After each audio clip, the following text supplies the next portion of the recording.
I think that's where I camped the day before yesterday, before I came into Pinedale. Oh yeah, it's nice to be back on trail. Gonna be hiking alone. Yeah, it's just more fun hiking with somebody, even if you're just leapfrogging or whatever.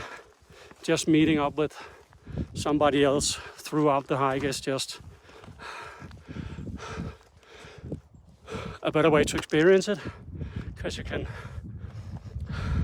talk shit about the trail with somebody else or share the amazing views that you've seen.